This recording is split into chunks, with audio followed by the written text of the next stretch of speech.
vokasi. Karena nampaknya untuk perguruan tinggi umum atau pendidikan umum sudah terlalu banyak. Jadi kita ingin mencetak entrepreneur baru. Jadi orang menjadi entrepreneur itu bukan karena keterpaksaan. Kalau dulu kan saya katakan apa profesinya wira swasta, itu kan karena terpaksa itu. Jadi sekarang since the beginning kita ingin mencetak orang untuk menjadi entrepreneurs. Karena hanya dengan cara seperti ini maka kita bisa melakukan lompatan. Dan fakta juga menunjukkan dari setiap krisis ke krisis kita mesti rely on UMKM. Artinya rely on entrepreneurs. Kalau tidak ada entrepreneur, siapa yang menopang ekonomi kita ini? Gitu. Kita lebih baik punya jumlah UMKM yang sangat masif yang ditangani Pak Rudi dari waktu ke waktu, ini nggak ada bosan-bosannya ya. Karena hanya dengan begitu, kalau kita bisa menjaga mereka tetap survive, 66 juta ini, itu sudah menyelesaikan persoalan tenaga kerja. Dan yang kedua, kita juga melihat tren ke depan, industri dan perusahaan besar itu akan bergeser ke high intensive, technological intensive industry. Hanya pada tahap pembangunan saja, itu nanti mau dikoreksi Pak. Hanya pada tahap pembangunan saja itu membutuhkan tenaga kerja yang banyak. Tapi begitu sudah well established, paling hanya puluhan orang yang mengoperasikan mesin itu. Semua serba otomatis. Apakah di bidang mining, apakah di bidang processing, akan seperti itu. Sehingga orang tidak akan melihat lagi orang menggali, ngolah, sampai pada end product sudah. Gitu. Bahkan kalau kita lihat misalnya bagaimana Telsa misalnya, mobil listrik itu, mulai dari semua proses perakitannya pun sudah almost 100% itu dikerjakan oleh robot. Nah, artinya kita akan menghadapi persoalan itu ke depan. Sementara mencari kerja kita masih sangat masif. Ya. Tahun ini saja diperkirakan setidaknya ada yang pengangguran terbuka itu sudahlah 7 juta, plus pencari kerja baru sekitar 3,5 juta. Itu berkali-kali kita sampaikan, berarti tahun ini saja yang butuh pekerjaan baru itu sekitar 12 juta. Belum lagi yang terdampak akibat pandemi COVID. Bapak Ibu sekalian, saya dan Pak Rudi di periode yang lalu bersama-sama mendorong revitalisasi vokasi, dan ini nanti impresnya perlu kita rubah. Ya. Saya dan Pak Rudi harus mengubah ini, bukan lagi revitalisasi SMK, tetapi pendidikan vokasi dan pelatihan vokasi. Jadi termasuk politeknik. Ini yang perlu kita rubah.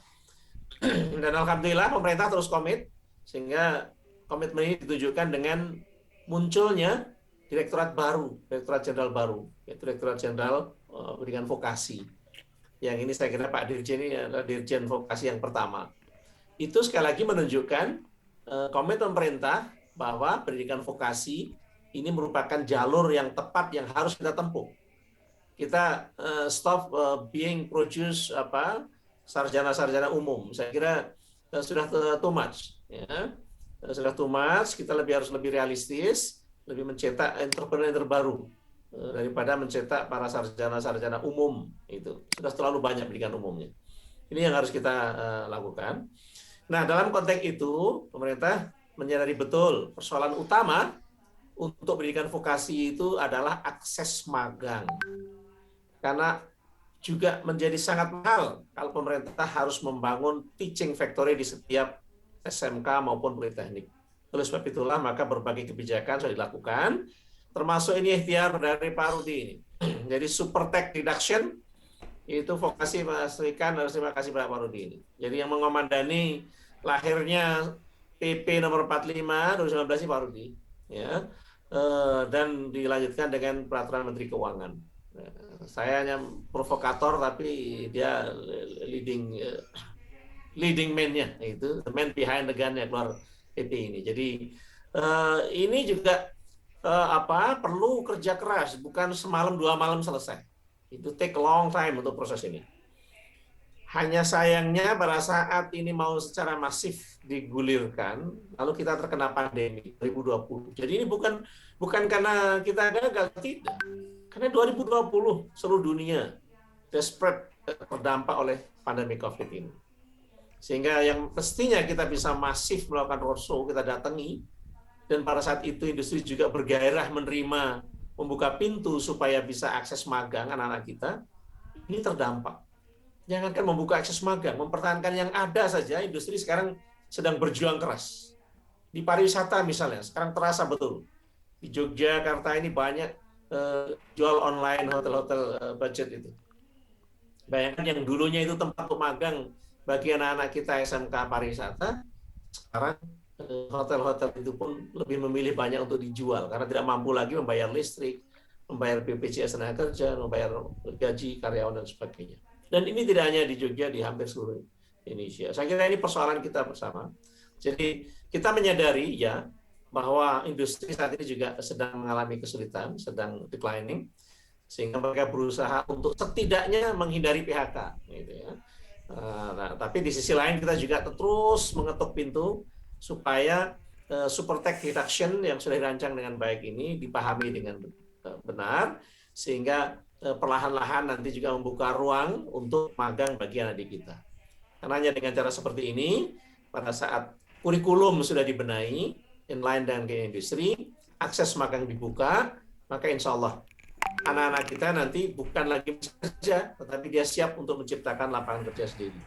Sebagaimana yang kita ceritakan, kita akan menciptakan entrepreneur baru, ya, daripada mencetak sarjana yang justru hanya mencari kerja, sarjana umum terlebih, ya, kompetensinya tidak ada, sementara hanya berbekal gelar saja. Yang ini akan membuat makin besar pengangguran terdidik di negeri ini. Jadi saya kira saya menyebut baik upaya Pak Dirjen atas upaya ini, jangan pernah berhenti, terus memang sosialisasi tidak hanya bisa dilakukan one shot, itu harus dilakukan terus menerus. Kita juga tidak akan bosan-bosannya terus ngomong terus seperti ini, dan Pak Rudi ya, karena memang tugas kita untuk terus melakukan seperti ini. Jadi sekali lagi yang dapat saya sampaikan, terima kasih dan sukses untuk semuanya, sukses Pak Ikan dan tim, dan kami akhiri, Assalamualaikum warahmatullahi wabarakatuh. Waalaikumsalam warahmatullahi wabarakatuh.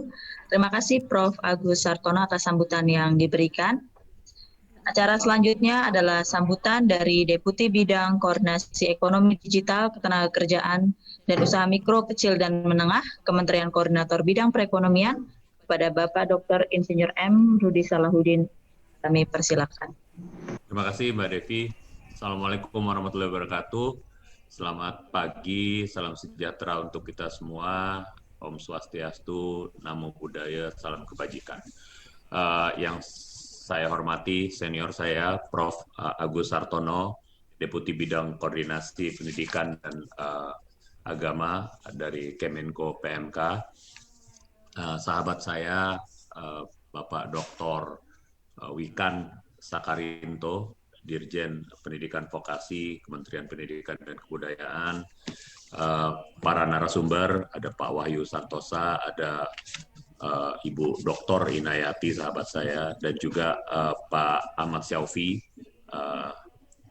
di Kemendikbud, serta Bapak Ibu para tamu undangan dan para peserta acara sosialisasi ini yang saya banggakan.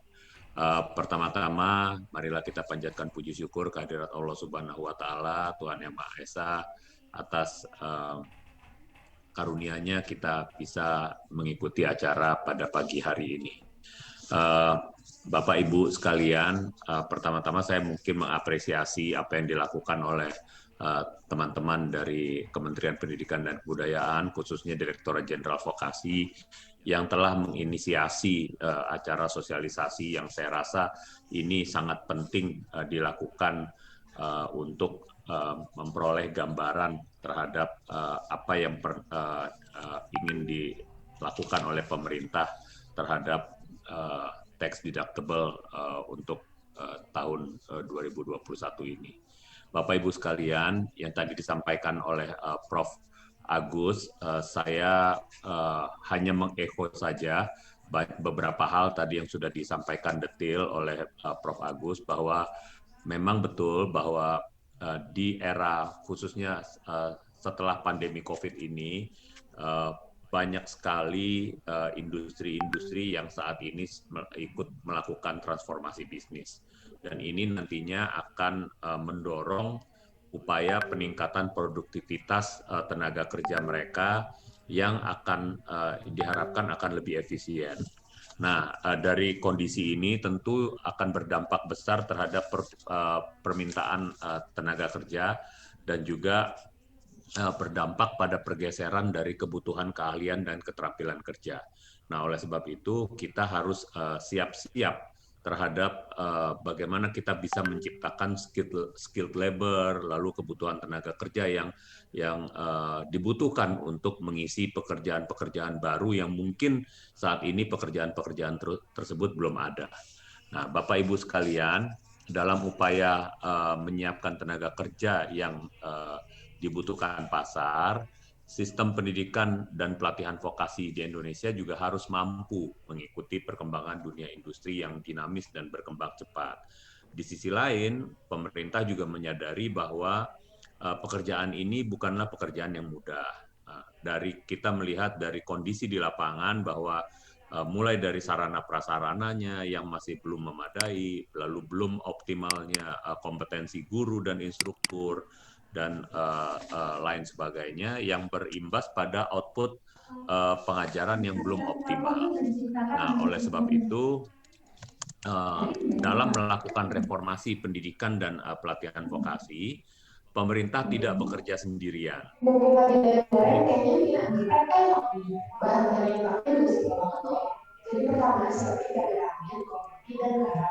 Nah, kalau udah tiba-tiba aja semuanya harus isinya Ada suara. Ada yang bocor, Pak Sofi, mohon yang bocor. Mas Gapang. Mohon maaf. Malah saya yang di-mute. Oke. Jadi dalam melakukan reformasi pendidikan dan pelatihan vokasi seperti yang tadi disampaikan Prof. Agus, itu pemerintah tidak bisa sendirian. Jadi kuncinya adalah bagaimana dunia industri, dunia usaha, dunia industri itu berperan dalam ikut mengembangkan vokasi. Sehingga kita sangat berharap bahwa dunia usaha, dunia industri dapat terlibat aktif dalam pengembangan dan revitalisasi pendidikan dan pelatihan vokasi untuk meningkatkan kualitas SDM kita.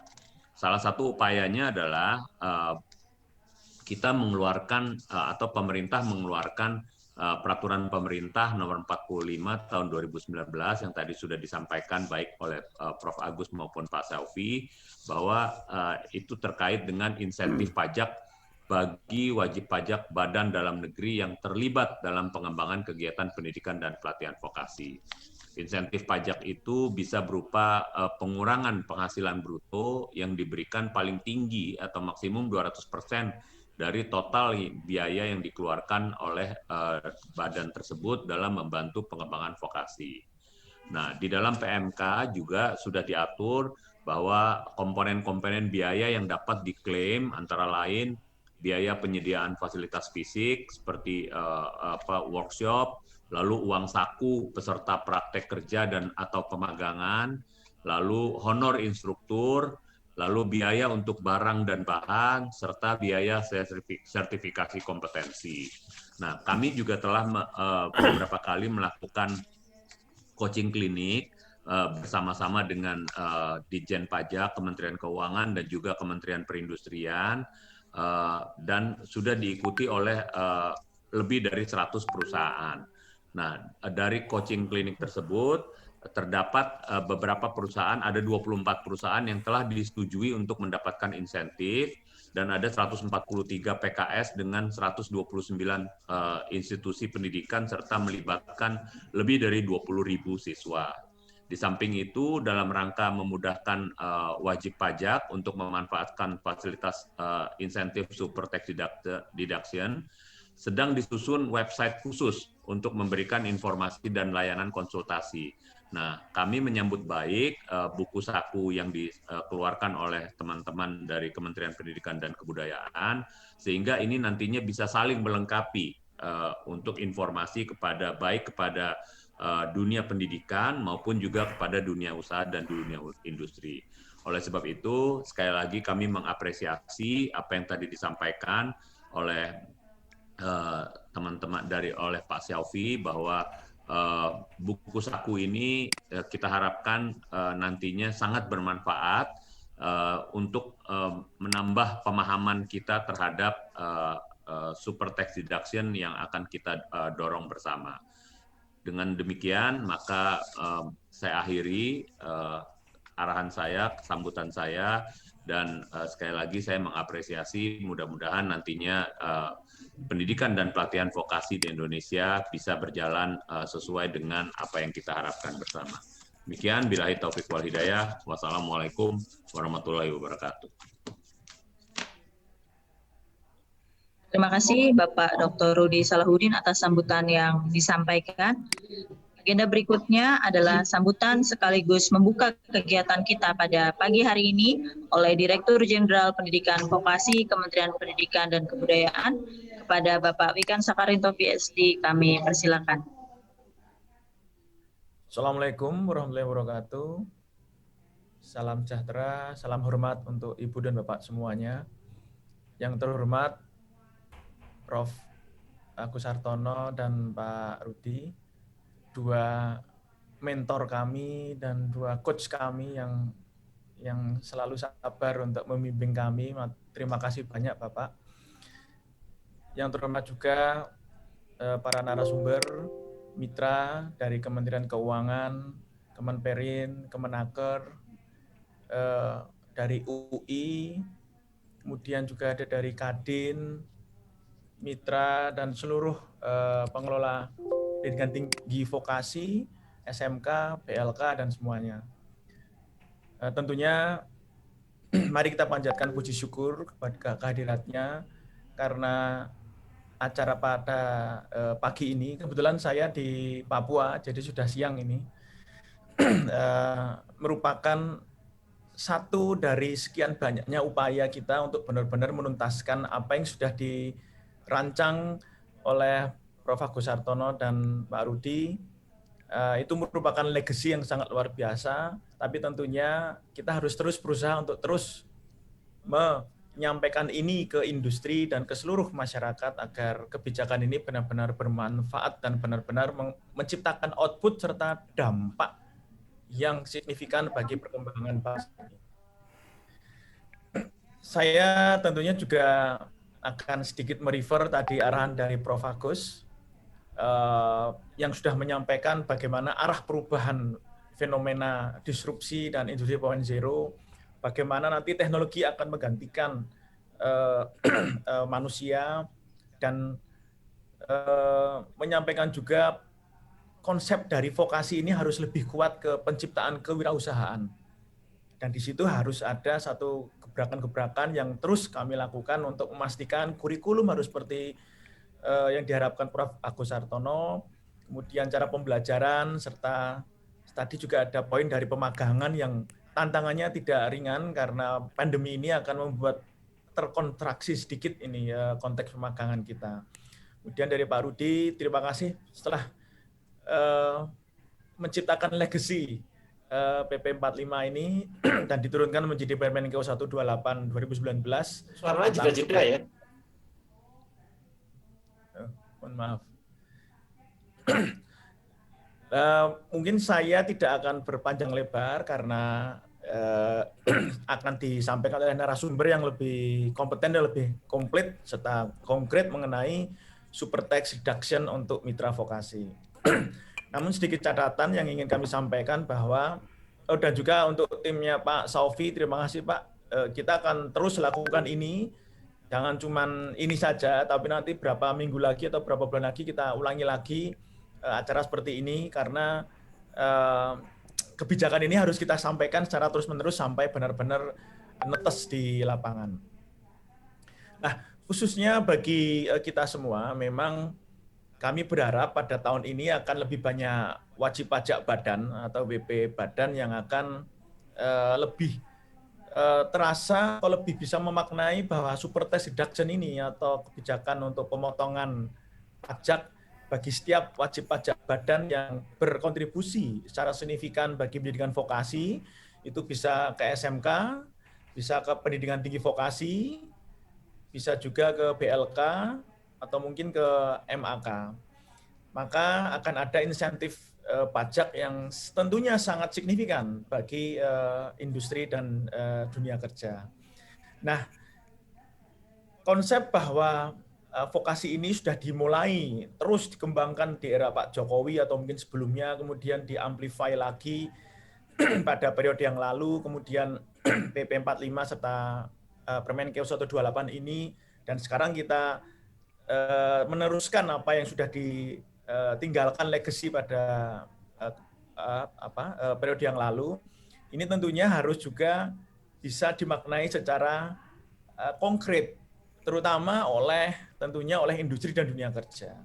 Karena saya ingin menyampaikan kepada seluruh industri dan dunia kerja bahwa berinvestasi pada SDM itu akan menciptakan satu pola holistik yang sangat luar biasa bagi perkembangan bangsa dan perkembangan pertumbuhan ekonomi kita. Mungkin ketika sebuah industri berinvestasi atau mungkin memberikan dukungan partisipasinya kepada satu SMK, bisa saja lulusan SMK itu ya bekerja untuk industri yang lain. Bisa saja seperti itu. Atau mungkin lulusan SMK itu nanti akan menjadi wirausahawan. Bisa saja seperti itu. Tetapi secara keseluruhan itu akan menciptakan satu masyarakat Indonesia yang nanti akan berdaya saing tinggi dan berkompetens. Serta tidak hanya menciptakan generasi yang pencari kerja, tetapi juga generasi yang menciptakan pekerjaan. Nah, ini nanti akan terjadi holistik yang luar biasa pada pertumbuhan ekonomi. Yang ujung-ujungnya ketika masyarakat pertumbuhan ekonominya tinggi, pasti daya belinya itu akan naik juga, dan pasti akan mengkonsumsi produk dari industri itu secara masif.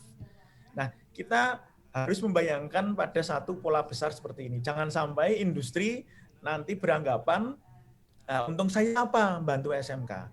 Nah, itu sudah terjadi cukup lama. Kemudian dengan super tax deduction ini, itu akan ada insentif yang langsung, yaitu pemotongan pajak maksimal bisa tadi disampaikan Pak Rudi bisa mencapai 200%. Nah, paling tidak secara teknis kemanfaatan itu sudah bisa langsung terasa dengan super tax deduction ini. Tapi secara future ini akan menciptakan satu pola yang antara vokasi dan dunia industri itu benar-benar link and match. Benar-benar apa yang kita luluskan itu match dengan kebutuhan dunia industri dan dunia kerja. Ada beberapa poin yang bisa tadi diperkuat mengenai pemagangan. Jadi tadi uang saku untuk mahasiswa atau siswa magang itu bisa diklaim untuk insentif ini. Jadi ini luar biasa sekali. Kemudian guru tamu menghadirkan guru ekspor dari industri ke vokasi. Itu juga bisa dikuantifikasi dengan super tax deduction ini. Serta tentunya penguatan-penguatan pada infrastruktur atau mungkin peralatan laboratorium.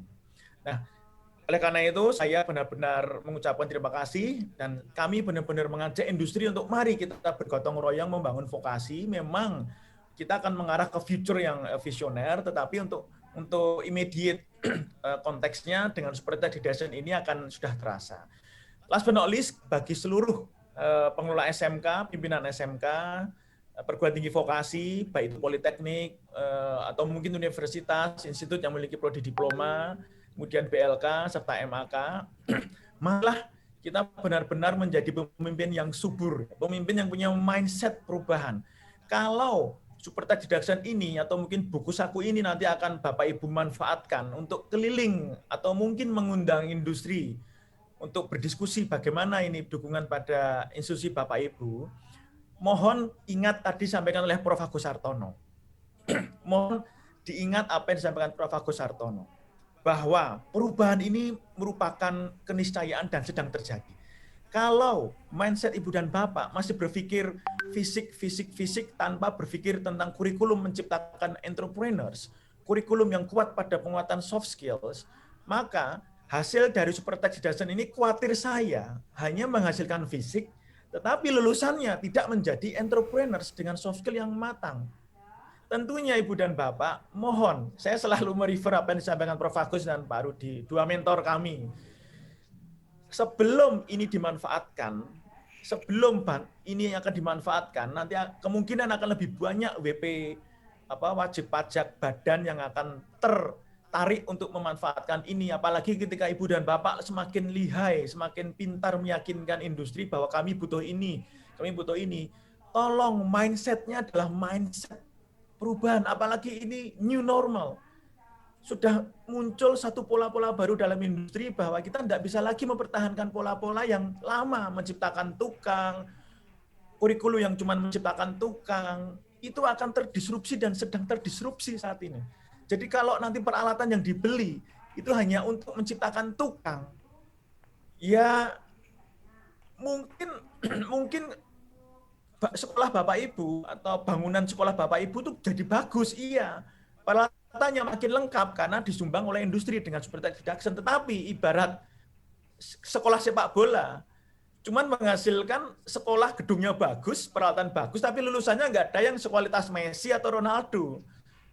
Atau mungkin Kylian Mbappe atau Neymar, mungkin kelihatannya seperti saya gitu aja, main bola bisa-bisaan tapi tidak bermanfaat besar bagi dunia sepak bola. Jadi mohon kurikulum, cara pembelajaran project based learning, kemudian kualitas pemagangan serta guru industri itu yang menjadi poin yang harus kita sampaikan ke industri agar industri nanti membantu lulusannya memang cocok dan memang diinginkan oleh industri, yaitu soft skill serta entrepreneurship.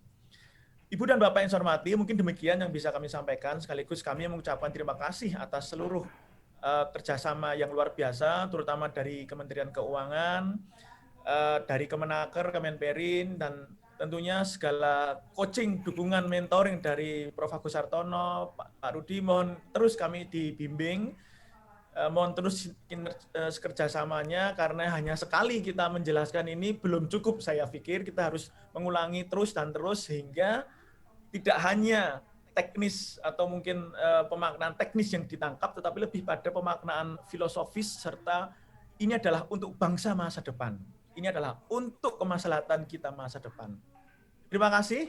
Sekali lagi kami mengucapkan terima kasih kepada seluruh pihak yang telah membantu pada acara ini. Kami tutup dengan pantun pendek.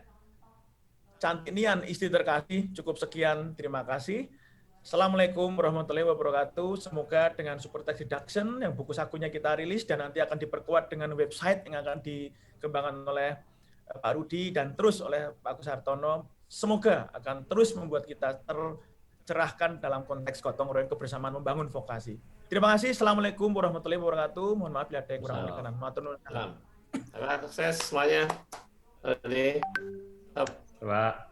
Terima kasih Bapak Wikan Sakarinto atas sambutan sekaligus membuka kegiatan sosialisasi pada pagi hari ini.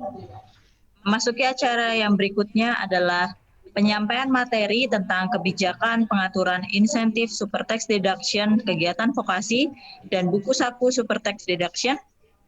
Acara ini akan dipandu oleh Ibu Junita Sutejo selaku advisor di TIPED System Reform Project GIZ. Dan sebelumnya kami informasikan untuk peserta yang telah bergabung melalui Zoom sebanyak 1.000 peserta dan melalui YouTube kami informasikan sudah bergabung sebanyak 344 streaming. Baik, acara saya serahkan kepada Ibu Junita. Silakan Ibu. Baik, terima kasih Ibu Devi. Mudah-mudahan suaranya jelas terdengar ya. Assalamualaikum warahmatullahi wabarakatuh. Waalaikumsalam warahmatullahi wabarakatuh. Ya, selamat pagi Ibu dan Pak seluruh peserta kegiatan sosialisasi buku saku super tax deduction. Salam sejahtera dan salam sehat untuk kita semua. Merupakan kehormatan untuk dapat hadir di forum kegiatan pada pagi hari ini yang merupakan kegiatan yang diinisiasi oleh Direktorat Kemitraan dan Penyelarasan Dunia Usaha dan Dunia Industri di bawah Direktorat Jenderal Vokasi Kementerian Pendidikan dan Kebudayaan.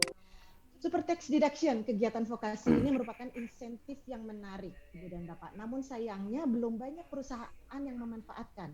Apakah dikarenakan perusahaan belum mengetahui program insentif pajak ini, ataukah pengajuannya yang terlalu berbelit, ataukah ada kekhawatiran lainnya?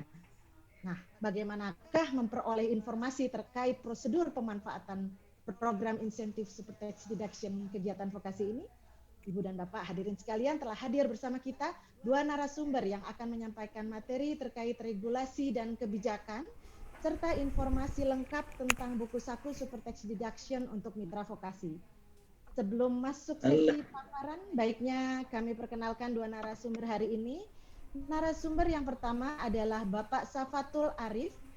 Beliau adalah Kasih Peraturan PPH Badan 2, Subdit Peraturan PPH Badan Direktorat Jenderal Pajak Kementerian Keuangan. Dan beliau hari ini akan menyampaikan materi terkait kebijakan pengaturan insentif Super Tax Deduction.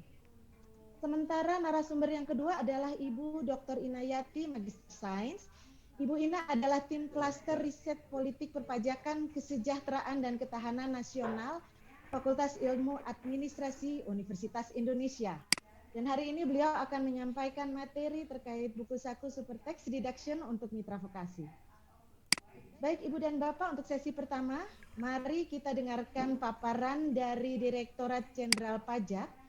Dan sementara Bapak Safatul Arif menyampaikan paparan, kami persilahkan kepada peserta Ibu dan Bapak untuk menyampaikan pertanyaannya dan mempostingnya pada fitur Q&A yang tertera pada screen Ibu dan Bapak yang di bawah ini. Dan nanti pertanyaannya akan kami sampaikan kepada narasumber untuk direspon. Bapak Safatul Arif, kami persilahkan. Terima kasih Ibu.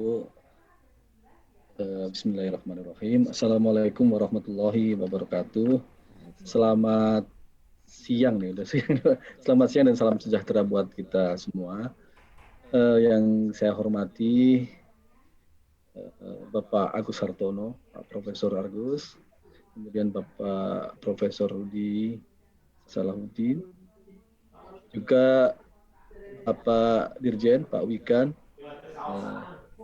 kemudian juga Bapak Ibu pimpinan pelaku usaha, juga Bapak Ibu dari pimpinan PLK maupun SMK. Pertama-tama kami mewakili Bapak pimpinan untuk mengucapkan terima kasih atas undangannya. Kemudian juga sekaligus permintaan maaf Bapak Ibu sekalian karena pimpinan pada kesempatan ini tidak bisa bergabung karena ada rapat yang lain sehingga mewakilkan untuk saya. Baik Bapak Ibu sekalian, fasilitas pengurangan pajak penghasilan untuk kegiatan vokasi berbasis kompetensi tertentu PMK 128 tahun 2009. Sebelum kita masuk ke materi Bapak Ibu sekalian, kami perlu sampaikan bahwa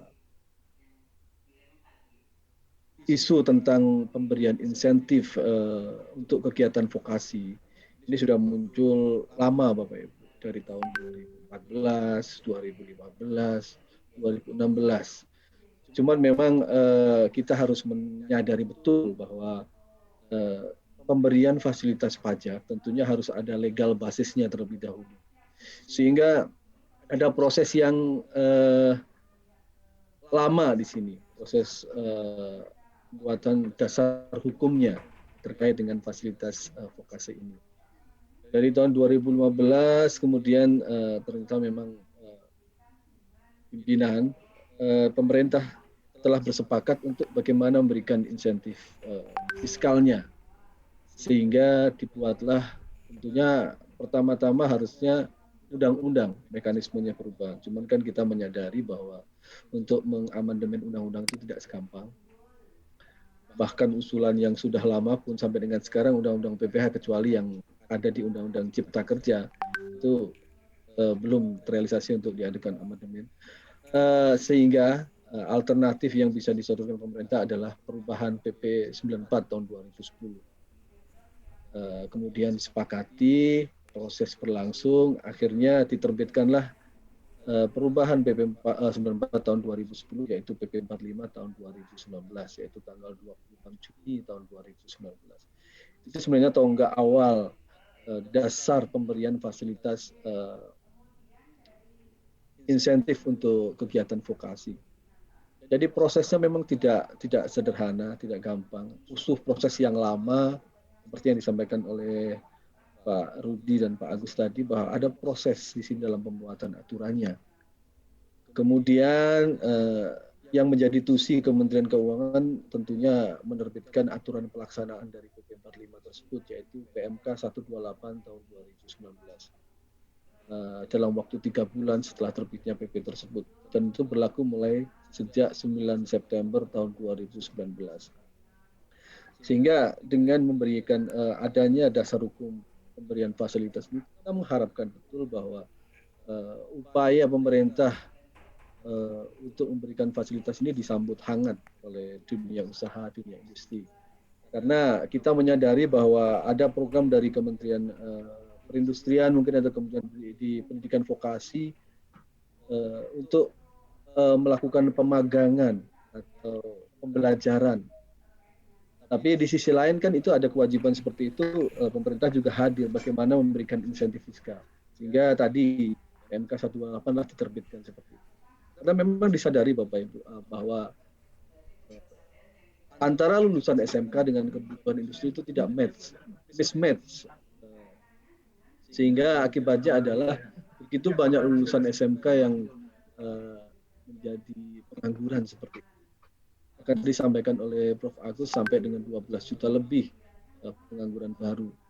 Nah, diharapkan memang kondisinya memang kita menyadari Bapak Ibu bahwa terbit tahun 2019, kemudian tahun 2020 ada pandemi, juga mungkin di tahun 2021 ini kemungkinan efek dari pandemi juga akan masih terasa. Sehingga kami juga bisa memahami bahwa tidak banyak pelaku usaha yang memanfaatkan fasilitas ini. Karena memang untuk bertahan survive di masa pandemi aja itu sudah sangat luar biasa Bapak Ibu. Itu yang sangat penting menurut kami bahwa yang tahap awal fasilitas intensifikasi ini adalah menyiapkan legal basisnya seperti itu. Nah di dalam PP 45 memang tidak hanya klasternya tidak hanya untuk vokasi aja Bapak Ibu. Di sana juga ada insentif untuk industri padat karya. Kemudian insentif untuk yang lead bank, melakukan kegiatan lead bank juga terakhir adalah yang tadi sampaikan terkait kegiatan vokasi. Semua aturan pelaksananya sudah siap Bapak Ibu. Untuk yang lead bank itu terakhir dengan PMK 153 kalau salah itu Oktober tahun 2020 baru terbit. Kemudian yang terkait padat karya PMK 16 tahun 2020. Sehingga diharapkan bahwa upaya pemerintah menyiapkan landasan hukum tadi bisa dimanfaatkan sebaik-baiknya oleh pelaku usaha. Seperti itu Bapak Ibu. Nah, mungkin kalau lebih sederhana dalam aturan yang ada diatur di PMK 128 itu siapa sih yang dapat memanfaatkan fasilitas vokasi tersebut. Pertama kita sampaikan dan itu sudah diatur di PMK-nya Bapak Ibu adalah wajib pajak badan dalam negeri. Jadi wajib pajak badan itu ya kalau kita bicara undang-undang perseroan mungkin salah satunya perseroan terbatas. Kalau kita bicara di undang-undang PPH itu ada banyak di situ yang disebut badan dalam negeri. Ada koperasi juga bisa masuk, yayasan, terus kemudian CV dan sebagainya, BUMN, BUMD dan sebagainya. Cuman memang kalau kita bicara secara teknis kayaknya koperasi dan sebagainya mungkin walaupun masuk coverage dari wajib pajak badan tapi secara teknis mungkin agak susah. Tapi yang jelas sasarannya kalau misalnya di pertanyaan kami adalah perusahaan terbatas PTA itu otomatis masuk dalam klaster yang bisa memanfaatkan. Kemudian yang berikutnya adalah yang melakukan kegiatan praktik kerja atau pemagangan. Jadi yang menerima siswa-siswa SMK untuk melakukan pemagangan di perusahaannya. Seperti itu Bapak Ibu. Saya yakin ini pasti sudah sangat familiar terkait pemagangan dan praktik kerja di perusahaan Bapak Ibu sekalian. Kemudian melakukan kerjasama. Nah, kerjasama di sini sebenarnya kita ingin ada semacam MOU lah. Kami tidak mengatur secara teknis gimana sih cara membuat perjanjian kerjasama. Kita serahkan secara penuh kepada pelaku usaha maupun ke PLK ataupun ke institusifikasinya bagaimana bentuk PKS-nya. Tapi yang jelas memang di dalam PKS itu kita mensyaratkan ada syarat-syarat tertentu.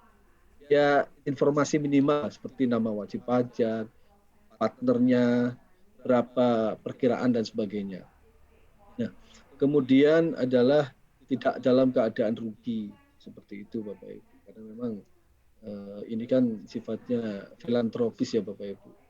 Jadi kalau rugi ya secara real mungkin bisa dibebankan, cuman super deduction-nya yang tambahan 100%-nya tidak dapat dimanfaatkan. Kemudian telah memenuhi kewajiban perpajakan yang dibuktikan melalui surat keterangan fiskal. Artinya profil dari wajib pajak yang memanfaatkan ini secara pajak ini bagus, tidak terkait dengan, tidak mempunyai hutang pajak, tidak terkait dengan pidana pajak dan sebagainya. Seperti itu, Pak. Kemudian kalau misalnya ada pertanyaan berikutnya, apa sih fasilitasnya, kan seperti itu. Fasilitasnya adalah pengurangan penghasilan bruto paling tinggi 200% dari jumlah biaya yang dikeluarkan untuk kegiatan praktek kerja atau pengakangan atau pembelajaran. Jadi ada unsur biaya nih Bapak Ibu. Bapak Ibu mengeluarkan biaya terkait vokasi tadi, misalnya 100 miliar. Seperti itu ya gampangannya. Maka fasilitasnya adalah yang 100 miliar ini udah pasti bisa dibebankan sebagai biaya. Itu satu. Yang kemudian tambahannya adalah 100 miliarnya lagi kalau menurut. Jadi total biaya terkait vokasi tidak hanya 100 miliar tapi menjadi 200 miliar. 200 miliar seperti itu. Itu yang dimaksud dalam ini. Dan kalau bicara ini menarik apa enggak, harusnya sangat menarik.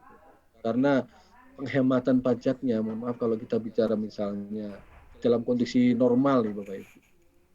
Dengan biaya vokasi 100 miliar, penghematan pajaknya adalah tarif pajak tahun sekarang misalnya 22%. Maka 22 miliar penghematan pajak yang diterima oleh perusahaan. Saya pikir worth it, menarik kan seperti itu. Ya tergantung, misalnya kalau 100 juta cuma 22 juta, kalau 1 triliun ya 220 miliar penghematan pajak yang bisa dinikmati oleh perusahaan. Seperti itu. Dalam hitung-hitungan seharusnya sangat menarik. Seperti itu. Kalau tadi ada pertanyaan misalnya, apakah semua kompetensi bisa diberikan, misalnya magang untuk front row yang misalnya untuk kasir dan sebagainya. Tidak semuanya Bapak Ibu, karena di sini basicnya adalah kompetensi tertentu. Dalam PMK-nya sudah kita tulis di list, positif list-nya, berapa jumlah kompetensi yang bisa diberikan fasilitas ini. Ada 453 kompetensi di sana. Ada sektor manufaktur, sektor kesehatan, sektor agribisnis, dan sektor pariwisata dan atau industri kreatif. Seperti itu Bapak Ibu. Ada sektor ekonomi digital juga ada. Kalau yang PLK ada sektor pekerja migran. Ini Bapak Ibu, terus terang kalau terkait dengan sektor-sektor yang diberikan kompetensi. Emang maksud dan tujuannya adalah kita inline-kan dengan program yang mana ada di pendidikan vokasi juga, atau program di perindustrian juga, atau program yang di PLK juga, tenaga kerjaan. Jadi semua 453 kompetensi ini semuanya adalah yang mengatur adalah mereka. Jadi kami di Kementerian Keuangan hanya menerima aja. Nanti kalau ada pertanyaan kok kami nggak ada ya di kompetensi sana, ya mohon maaf karena kami di Kementerian Keuangan ini hanya menerima aja yang diputuskan di tingkat Kemenko. Apakah misalnya kedepannya ada subjek untuk bisa dirubah kompetensi ini?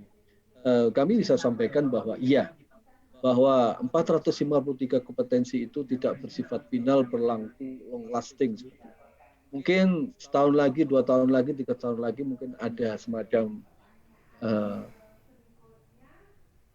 pertemuan atau kesepakatan di antara pemerintah untuk merubahnya menjadi nggak tahu berapa atau dikurangi yang tidak termanfaatkan dikurangi tapi ditambah dengan kompetensi tertentu yang mungkin saat sekarang ini diperlukan seperti itu Bapak Ibu. Jadi jangan khawatir, mungkin dari sisi pemerintah mungkin bisa saling berkoordinasi baik itu dengan pendidikan vokasinya Kemenperin atau Kementerian Tenagakerjaan atau dengan Kemenko terkait dengan kompetensi-kompetensi ini Bapak Ibu. Seperti itu, berbasis yang diajarkan di mana sih, di SMK atau Madrasah Aliyah Kejuruan, perguruan tinggi diploma 1 sampai dengan diploma 4, kemudian balai latihan kerja. Seperti itu ya Bapak Ibu ya, terkait dengan kompetensi apa aja yang bisa diberikan. Terus vokasi yang seperti apa sih? Nah, tadi kan disampaikan oleh Pak Rudi atau Pak Agus bahwa yang disebut dengan bentuk kegiatan vokasi di sini adalah pertama praktek kerja atau pemagangan. Mungkin gampangnya adalah kegiatan yang diikuti oleh siswa, mahasiswa atau peserta latih, termasuk juga pendidik, instruktur dan atau tenaga pendidikan atau kepelatihan di SMK. Jadi di yang pesertanya bisa dari SMK atau MA kejuruan atau perguruan tinggi atau balai latihan kerja, seperti itu Bapak Ibu. Kegiatan diikuti oleh mereka. Perorangan bagaimana seperti itu? Nah, kalau perorangan tetap bisa Bapak Ibu. Jadi jangan khawatir kalau misalnya perorangan, tapi ya tentunya nggak satu-satu orang ya. Dia berkoordinasi. Nah, ini kita minta dari pihak Kemenaker, baik di tingkat pusat maupun di tingkat daerah untuk mengkoordinir mereka. Pihak Kemenaker atau pihak BLK-nya lah yang atau Kemenaker, Disnaker provinsi atau yang kabupaten kota yang nanti membuat perjanjian kerjasama dengan dunia usaha, dunia industri seperti itu. Dan prosesnya kalau praktek kerja atau pemagangan tentunya di tempat usaha wajib pajak, tempat usaha ya Bapak Ibu. Jadi bisa aja perusahaan membuat semacam teaching factory yang nantinya teman-teman dari SMK atau prodi bisa praktek di sana, atau membaur dengan yang komersial unitnya. Kami tidak bisa memaksakan itu Bapak Ibu. Itu pilihan bisnis. Seperti itu. Itu tetap bisa memanfaatkan. Nah, kalau terkait kemudian yang kedua adalah pembelajaran, itu adalah perusahaannya, dalam ini dunia usaha, dunia industri yang mengirim instrukturnya, mengirim tenaga ahlinya. Tenaga ahli ini bisa jadi dia dari internal perusahaan atau meng-hire dari pihak lain, tidak ada masalah atas nama perusahaan untuk mengajar di SMK, kemudian di diploma dan BLK-nya seperti itu Bapak Ibu. Jadi itulah kegiatan vokasi yang menjadi coverage dari PMK 128. Di luar itu Bapak Ibu ya kita tetap untuk sementara itu yang bisa diberikan. Kemudian terkait biaya kegiatan vokasinya apa aja sih seperti ini? Pertama adalah tadi kita sih memang mendorong untuk perusahaan membuat lini produksi sendiri khusus atau teaching factory sendiri yang digunakan untuk kegiatan vokasi. Maka kalau seperti itu maka bangunannya, tapi mekanismenya kalau kita bicara biaya pengadaan infrastruktur atau bangunan dan sebagainya kan mekanisme pembayarannya dari penyusutan Bapak Ibu. Jadi penyusutan dari bangunannya, penyusutan dari mesin dan sebagainya. Itu bisa mendapatkan fasilitas super reduction. Termasuk juga biaya listriknya, biaya air, bahan bakar dan biaya pemeliharaan dan biaya terkait lainnya terkait dengan vokasi. Yang berikutnya adalah instruktur dan atau pengajar, tentunya dalam proses PKL maupun pemagangan serta pembelajaran perlu ada instruktur atau pengajar. Instruktur pengajar bisa dari internal perusahaan, juga bisa dari luar, Bapak Ibu. Kemudian barang dan atau bahan, tentunya dalam proses itu juga ada barang atau bahan yang digunakan.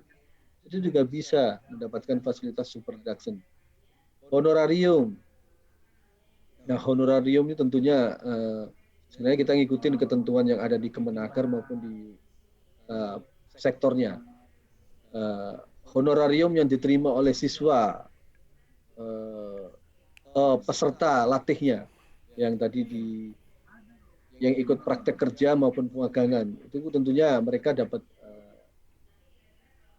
uang saku dan sebagainya. Itu juga bisa Bapak Ibu.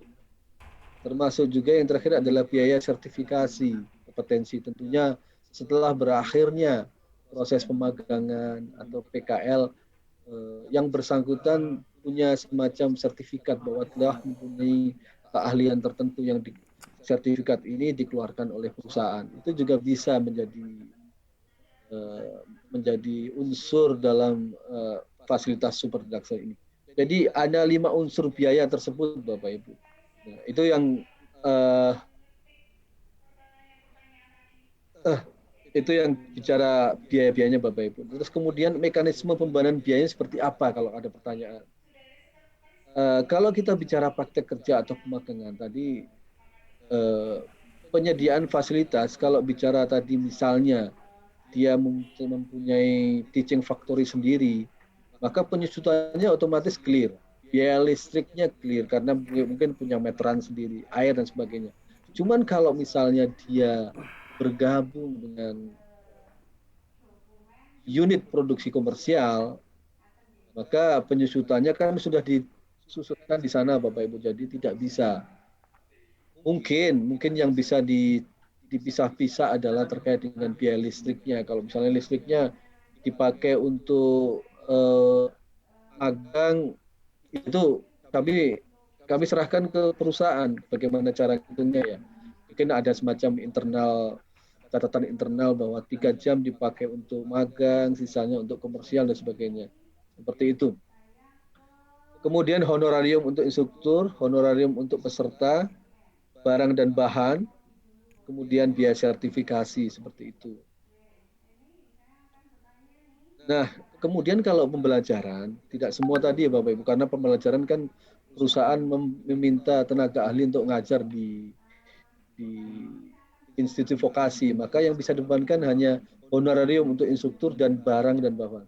Jadi di samping dia di samping mengajar, tentunya ada semacam sampel ini loh yang namanya mesin A, mesin B. Bahasa lainnya adalah biaya yang disumbangkan atau alat-alat bahan atau barang yang disumbangkan oleh perusahaan untuk ke institusi vokasi. Itu bisa dibebankan sekaligus Bapak Ibu. Secara clear-nya seperti itu Bapak Ibu. Kemudian ketentuan tambahan biaya 100% dapat dibebankan sebagai biaya dengan syarat tambahan pengurangan tidak menyebabkan rugi. Artinya kalau ya ini ya yang jadi constraint atau kendala di tahun-tahun sekarang ini hampir semua perusahaan rugi. Tapi yang jelas kami pastikan bahwa 100% dari biaya yang dikeluarkan itu bisa dibebankan. Nah, tambahan yang 100%-nya dalam hal kondisi dia rugi, maka sampai dengan titik di mana dia tidak rugi Bapak Ibu. Dan juga tentunya ada kewajiban yang kita sampaikan di sini yaitu laporan biaya kegiatan vokasi. Tujuannya adalah untuk matching Bapak Ibu. Karena ini biaya yang istilahnya super deduction, biaya tambahan. Secara real sudah dibebankan, maka kita minta ada tambahan laporan yang disubmit paling lambat bersamaan dengan penyampaian SPT. Jadi kalau misalnya kegiatan vokasinya terjadi tahun 2020, maka paling lambat penyampaian laporan ini adalah tanggal 30 April tahun 2021. Seperti itu Bapak. Nah, pertanyaan berikutnya adalah cara pengajuannya seperti apa gitu kan. Nah, kita juga kedepannya memang kita desain semua bentuk fasilitas itu bisa dilakukan secara online Bapak Ibu. Nah, hal yang sama untuk fasilitas vokasi ini juga bisa disampaikan secara online. Kalau dulu-dulu di awal karena OSS belum siap, maka bisa melakukan mekanisme luar jaringan. Tapi karena OSS sudah siap, maka tidak ada pilihan lain, harus dilakukan secara online. Kenapa OSS Bapak Ibu? Karena ini sifatnya netral. Kalau kita bicara lewat sistem pajak nanti kan dan sebagainya, kita ingin mekanismenya adalah suatu sistem yang memang digunakan untuk kegiatan mendorong keterlibatan usaha untuk kegiatan investasi dan sebagainya. Dan OSS ini kebetulan fiturnya sudah disiapkan Bapak Ibu. Jadi Bapak Ibu tinggal masuk OSS. Kalau kita bicara online kan tidak dibatasi waktu ya Bapak Ibu ya. Bisa 24 jam, 7 hari dalam seminggu dan seterusnya. Pertama adalah wajib pajak masuk ke sistem OSS, kemudian mensubmit adalah perjanjian kerjasama. Nah, kita di sini perjanjian kerjasamanya paling sedikit memuat nomor dan tanggal PKS, nama dan NPWP, dan seterusnya sampai dengan huruf H. Ini semuanya kalau misalnya perkiraan jumlah pegawai, namanya perkiraan Bapak Ibu. Belum tentu misalnya perkiraannya 1.000 tenaga kerja yang akan praktek, ternyata realisasinya 2.000 dan sebagainya, nggak ada masalah. Jadi jangan terlalu dihiraukan. Tapi yang jelas adanya informasi ini adalah buat kami nanti kalau misalnya suatu saat diminta untuk melakukan evaluasi, kira-kira berapa yang wajib pajak atau berapa peserta yang sudah ikut pemagangan dan sebagainya. Walaupun istilahnya sifatnya masih perkiraan, tapi itu data awal yang mungkin nanti kita sampaikan dengan pimpinan seperti itu. Kemudian ada SKF Bapak Ibu. Tinggal Bapak itu menyampaikan lewat OSS tersebut perjanjian kerjasama dan SKF. Kalau misalnya sudah lengkap, nanti kami akan approve seperti itu. Kalau misalnya ternyata by sistem ternyata PKS tidak ada atau SKF-nya tidak ada, maka kita akan kembalikan. Nanti Bapak Ibu itu ada catatan di situ kurang lengkap di A dan B dan sebagainya. Nanti kalau sudah lengkap, maka ada notifikasi dari OSS yang menyatakan bahwa wajib pajak eligible untuk mendapatkan fasilitas super deduction. Seperti itu, Bapak Ibu. Saya pikir prosesnya sangat gampang dan sangat memudahkan wajib pajak. Dan itu memang pertanyaan besarnya, gitu Bapak Ibu. Kenapa sampai dengan sekarang tadi disampaikan bahwa hanya 26 wajib pajak. Tapi saya pikir sih sudah suatu bentuk keberhasilan juga di masa pandemi seperti ini ada 26 wajib pajak. Walaupun mungkin idealnya bisa dengan telah terbitnya PMK ini di bulan September tahun 2019 sudah hampir setahun lebih, harusnya jauh lebih banyak. Tapi kita memahami lah kondisi perekonomian yang lagi susah. Ada 26 wajib pajak, 165 mitra perjanjian kerjasama, kemudian 183 PKS, ada 26.727 peserta, rencana peserta dari PKS tersebut, dan dari 453 tadi terbagi jadi beberapa sektor, hanya 4 sektor yang sudah memanfaatkan di sini Bapak Ibu. Ada manufaktur, pariwisata dan industri kreatif, agrobisnis dan kesehatan Bapak Ibu. Seperti itu. Kalau kita bicara kompetensinya ada dari 453 tadi hanya 27 di manufaktur, ditambah pariwisata ada 4, kemudian agribisnis 1 dan kesehatan 1. Jadi totalnya ada 33 kompetensi Bapak Ibu. Nah, ini harusnya jadi bekal untuk evaluasi Bapak Ibu. Kenapa yang lain, kompetensi yang lain tidak ada dan sebagainya dan sebagainya. Dan berikutnya ini mungkin semacam safeguard aja, bahwa yang bisa memanfaatkan adalah tadi menyampaikan perjanjian kerjasama. Tapi kalau misalnya wajib pajak serta merta memanfaatkan di SPT-nya tapi tidak ada perjanjian kerjasama atau kegiatannya tidak sesuai dengan kompetensi atau tidak menyampaikan pemberitahuan atau tidak menyampaikan laporan, maka tentunya super reduction yang dimanfaatkan di 100% tambahannya secara ketentuan kami bisa koreksi seperti itu. Dan perlu kami sampaikan Bapak Ibu bahwa jangan ada kekhawatiran bahwa yang memanfaatkan fasilitas ini akan jadi objek untuk audit Bapak Ibu.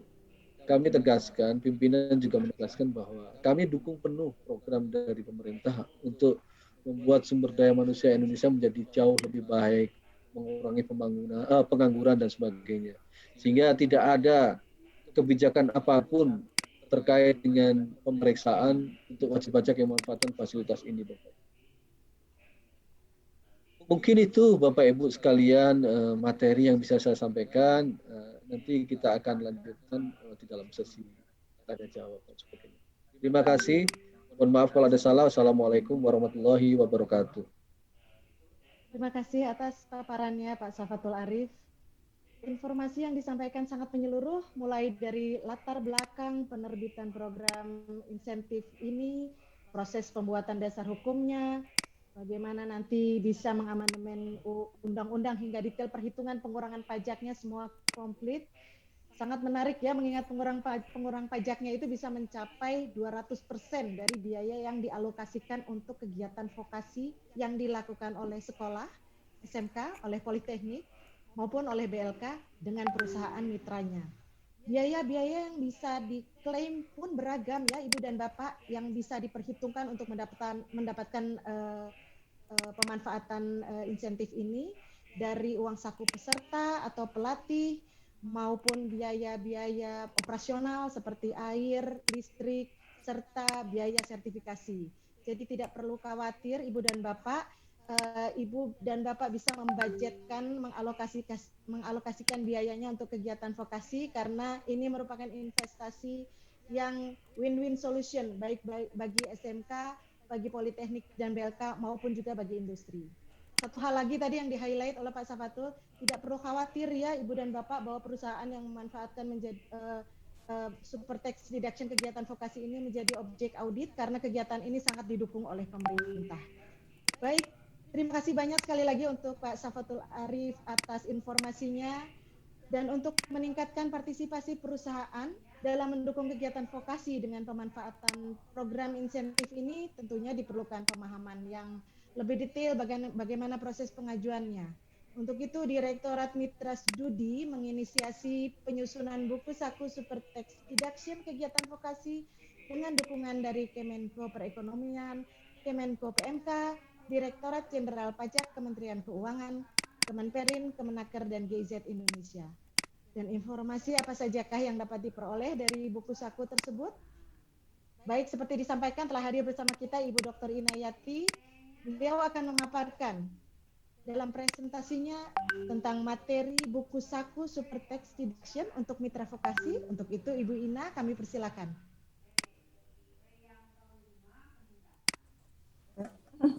Assalamualaikum warahmatullahi wabarakatuh.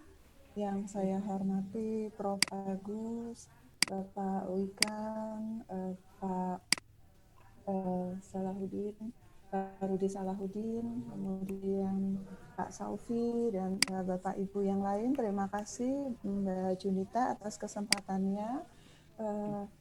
Baik, dalam kesempatan kali ini saya bersyukur sekali pada akhirnya buku saku Super Tax Deduction untuk mitra vokasi ini bisa diselesaikan.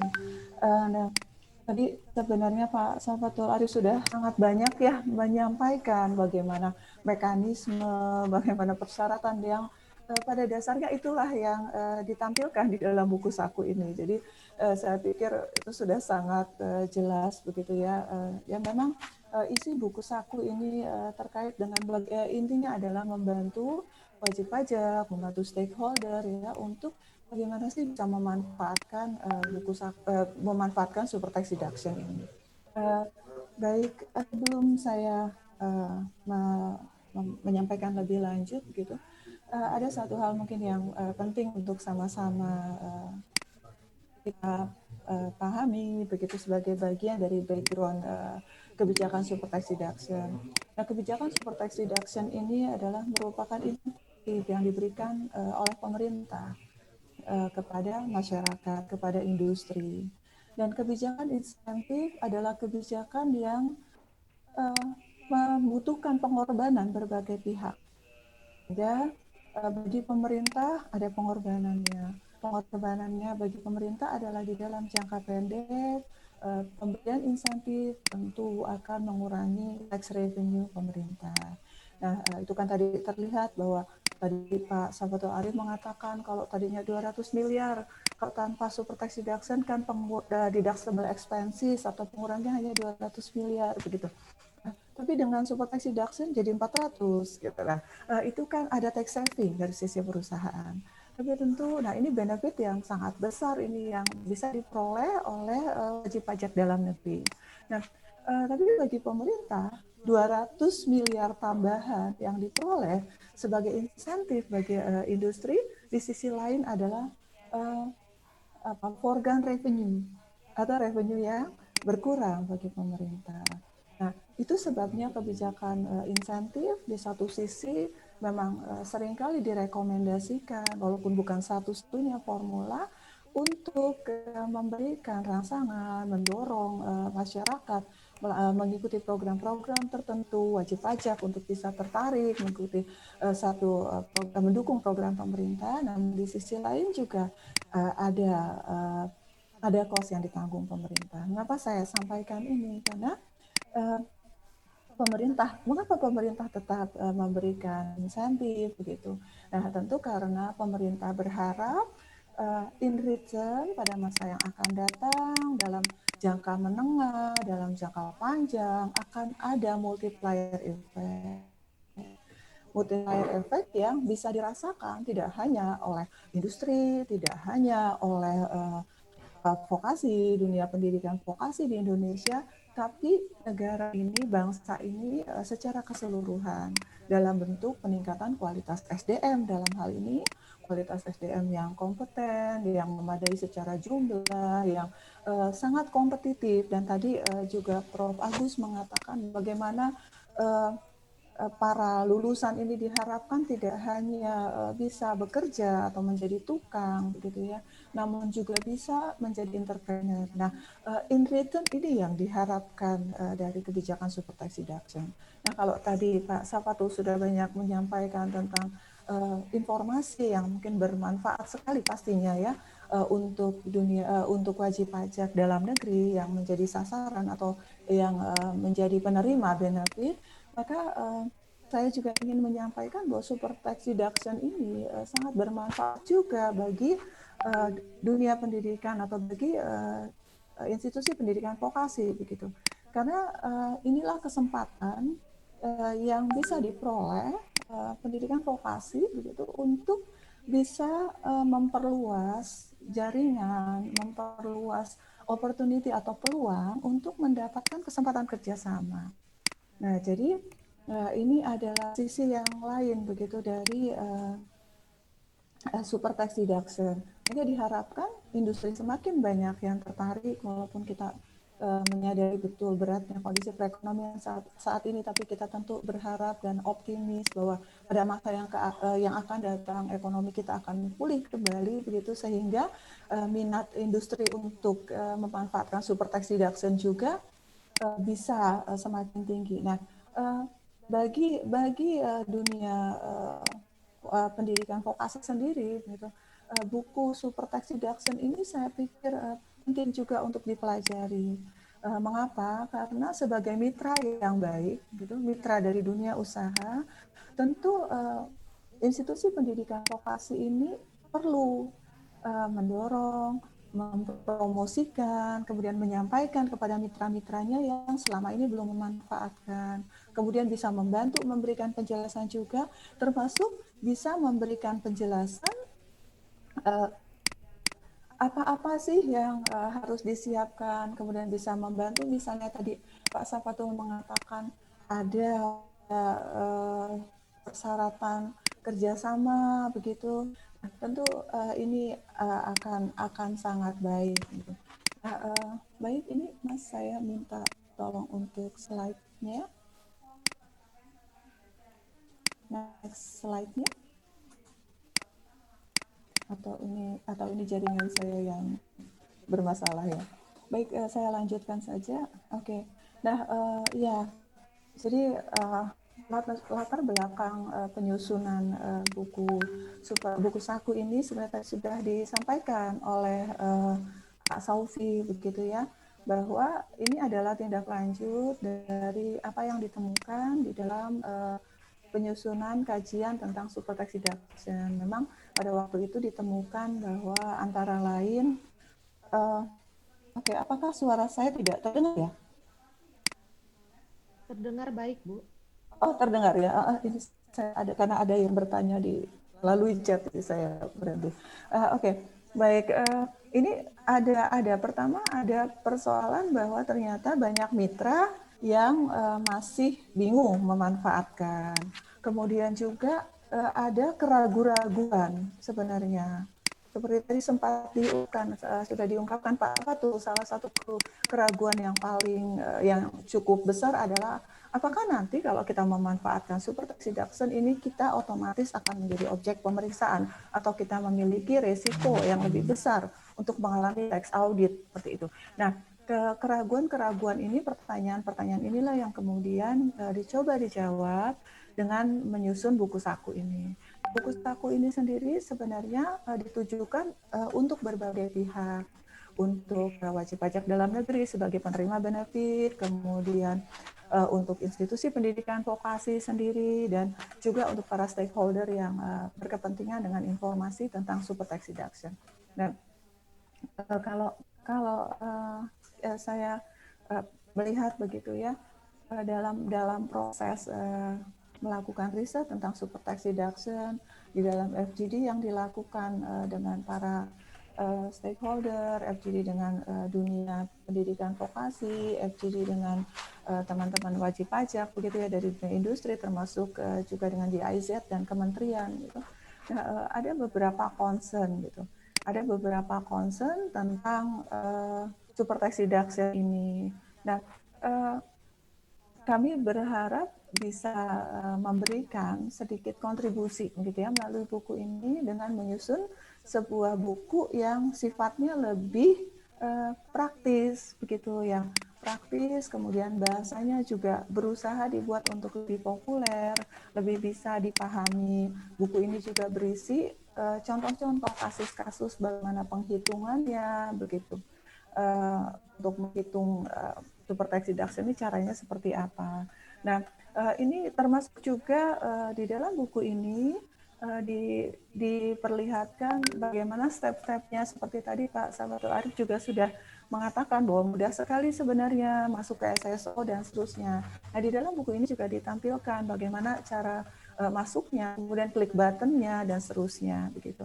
Nah, ini yang sebenarnya kami coba tampilkan ya di dalam buku super tax deduction ini.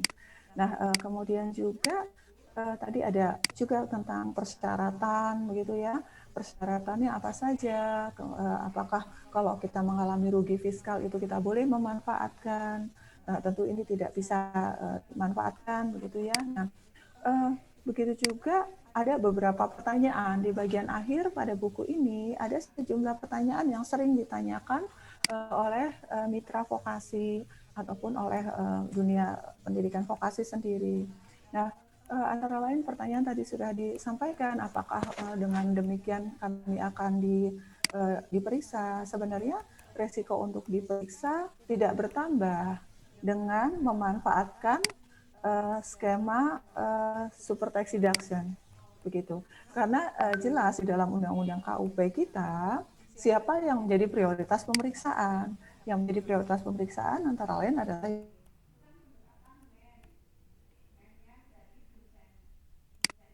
menjadi prioritas pemeriksaan kalau mendapat insentif, begitu. Nah, jadi untuk Bapak Ibu wajib pajak dalam negeri, mitra yang hadir pada kesempatan hari ini, tentu tidak ada klausul di dalam regulasi yang menyatakan bahwa pemanfaatan insentif akan meningkatkan risiko untuk diperiksa. Karena jelas di dalam undang-undang KUP kita siapa yang akan diprioritaskan untuk diperiksa. Kemudian bagaimana apa yang harus dilakukan gitu ya terkait dengan pemeriksaan ini. Memang pemeriksaan ini kan kalau kita lihat sesuatu yang jadi apa ya, jadi momok begitu, jadi monster untuk wajib pajak karena pemeriksaan ini memakan waktu yang cukup panjang, energi dan sebagainya begitu ya. Nah, tentu Bapak Ibu yang memanfaatkan super tax deduction seperti biasa saja, artinya mengadministrasikan bukti-bukti, kemudian dokumen-dokumen pendukung, perhitungan-perhitungan yang dibutuhkan dengan buktinya begitu.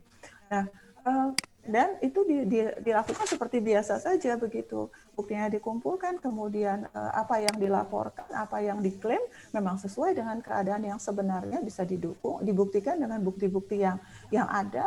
Kalau itu dilakukan, saya pikir isu-isu tentang resiko pemeriksaan tidak perlu menjadi kekhawatiran. Artinya ketika wajib pajak sudah comply dengan aturannya, isu ini mestinya bisa diminimalisasi. Saya pikir ini pertanyaannya, kemudian itu pertanyaan yang paling banyak begitu.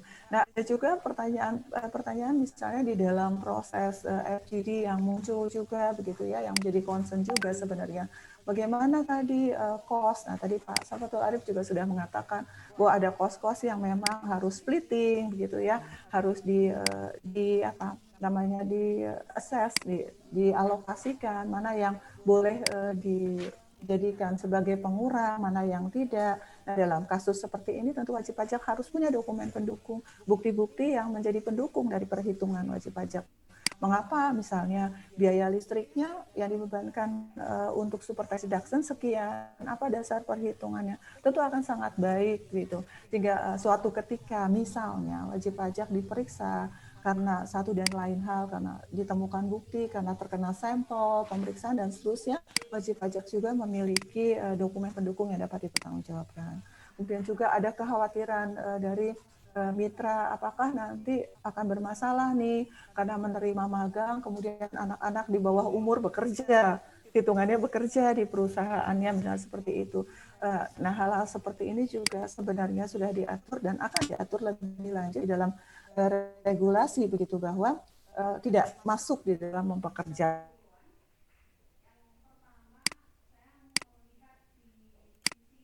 pendidikan di vokasi. Jadi ada jaminan-jaminan seperti itu. Nah, ini poin-poin yang dibahas di dalam buku ini, dan saya pikir nanti buku ini tentu akan di-share untuk Bapak Ibu, begitu ya, bisa diakses gitu. Karena saya tidak akan membahas satu persatu isi bukunya, karena memang tadi juga cukup banyak yang sudah disampaikan Pak Safatul. Nah, saya hanya berharap sebagai bagian dari tim yang menyusun buku ini, saya tentu berharap buku ini bisa bermanfaat, kemudian Bapak Ibu bisa mempelajari, dan apabila ada hal-hal yang memang kurang jelas juga bisa kemudian bisa dicari tahu lebih jauh, begitu. Mbak, saya pikir itu dulu Mbak Junita dari saya, dan nanti kita bisa diskusikan di dalam tanya jawab. Terima kasih. Baik, Ibu Ina, terima kasih banyak.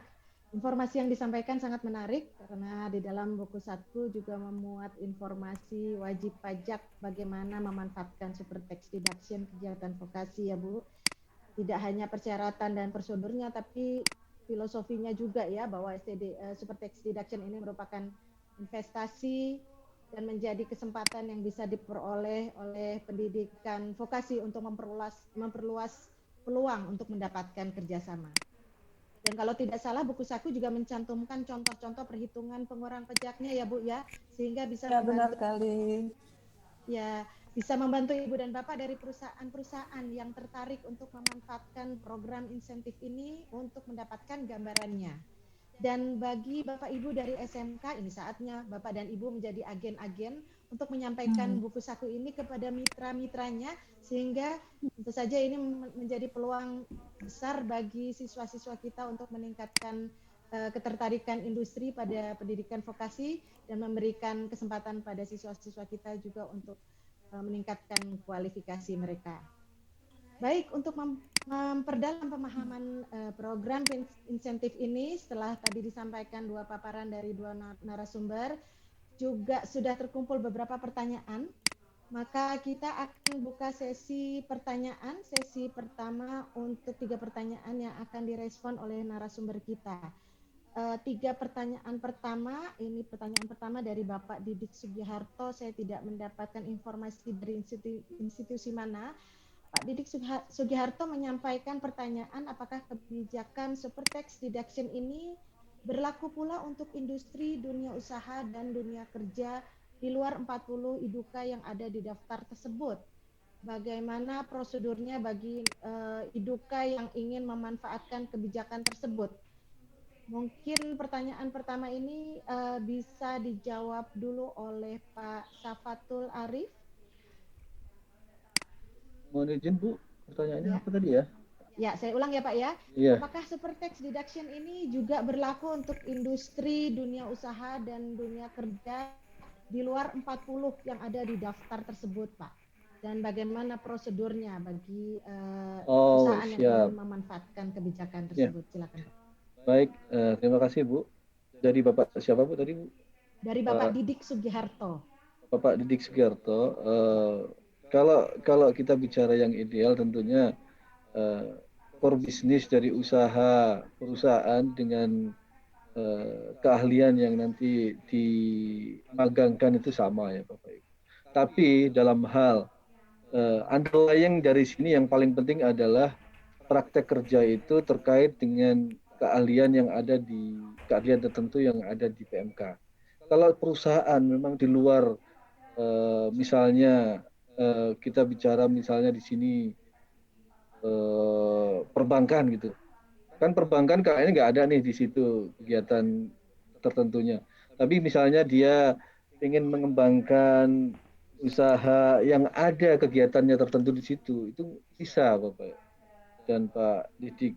Cukup membuat kerjasama antara perusahaan Bapak dengan SMK yang tempat siswa tersebut punya. Bikin kerjasama, kemudian Bapak masuk di OSS dan sebagainya seperti itu. Jadi tidak terkait langsung, misalnya saya perusahaan perbankan harus keahlian tertentu perbankan aja yang bisa diberikan. Itu enggak bisa. Cuman memang dalam konteks yang 453 ini kita perbankan memang belum ada, Bu. Jadi kalau misalnya ada pertanyaan kok perbankan enggak ada, ya memang desainnya adalah kedepannya yang diberikan fasilitas ini hanya memang tentunya Kemenko punya roadmap SDM seperti apa yang dikembangkan di masa depan. Nah, kita mengikuti roadmap yang ada di Menko seperti itu. Jadi kalau kami pastikan nggak ada masalah, Bu, bisa memanfaatkan tentunya dengan sesuai ketentuan yang berlaku aja, melakukan lewat OSS, kemudian membuat PKS dan sebagainya. Seperti itu, Bu. Terima kasih. Baik, Pak Arief. Baik, sektornya berarti memenuhi 6 sektor itu, tapi selama kompetensinya memenuhi bisa mungkin ya Pak ya? Katakanlah, bisa Bu.